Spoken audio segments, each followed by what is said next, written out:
Karim Tabou est né le 2 juin 1973 à Aït Bouadou, en Kabylie, une région montagneuse d'Algérie. Il est issu d'une famille modeste de 9 enfants, dont il est l'aîné. Sa mère est femme au foyer, et son père est maçon. Il est diplômé en sciences économiques de l'université de Tizi Ouzou. Il est marié, et père d'un garçon et d'une fille.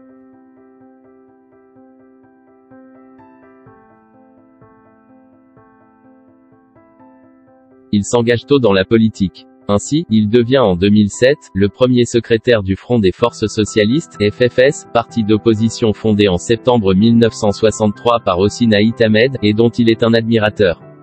Il devient ainsi à l'âge de 33 ans le plus jeune chef de parti en Algérie. Hossein Ait Ahmed l'apprécie et décide d'en faire son successeur. Cependant, Karim Tabou doit faire face à l'opposition de la vieille garde du parti. En novembre 2011, en désaccord avec les cadres du parti, il est remplacé par Ali Laskri. En mai 2012, il est suspendu des rangs du parti car les instances dirigeantes lui reprochent une attitude radicale à l'égard du régime. Le parti lui demande aussi de démissionner de son mandat de député, pour lequel il a été élu en mai 2012. Tabou refuse mais en juillet 2012, il décide de quitter le FFS. Avec ses camarades, Karim Tabou annonce la formation de leur nouveau parti politique le 1er novembre 2012, l'Union démocratique et sociale, UDS, créé pour répondre aux besoins d'installer une démocratie sociale et citoyenne en Algérie. Toutefois, le régime refuse de légaliser son parti.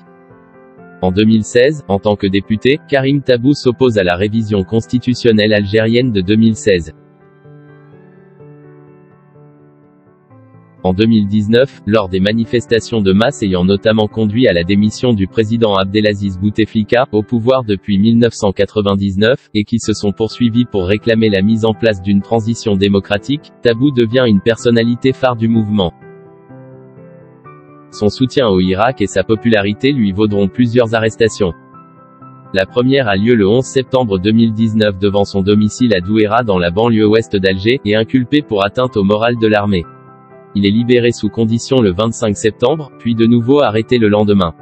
Cette fois-ci, les nouveaux chefs d'accusation concernent un appel à manifester à l'occasion de la fête de l'indépendance le 5 juillet, ainsi que des publications sur Facebook. Il est dès lors placé à l'isolement. Ses avocats affirment que Tabou a été victime de violences et insulté par ses geôliers. Il est condamné le 11 mars à une année de prison, dont 6 mois avec sursis, ainsi qu'à une amende. Cette condamnation aurait dû lui permettre de sortir de prison le 25 mars.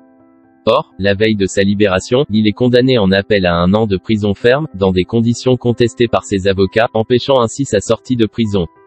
Il sera finalement libéré sous condition le 2 juillet. En juin 2021, Karim Tabou est de nouveau arrêté. Cette arrestation intervient à 48 heures des élections législatives anticipées du 12 juin 2021. Il sera libéré quelque temps plus tard. La dernière arrestation remonte à avril 2022. Karim Tabou s'était en effet indigné, via Facebook, en réaction au décès de Hakim Debazi en prison suite à son arrestation, lui aussi, pour la publication de posts anti-régime algérien sur le même réseau social. Il sera relâché après 24 heures. Karim Tabou continue toujours son combat pacifique pour une Algérie démocratique et des libertés.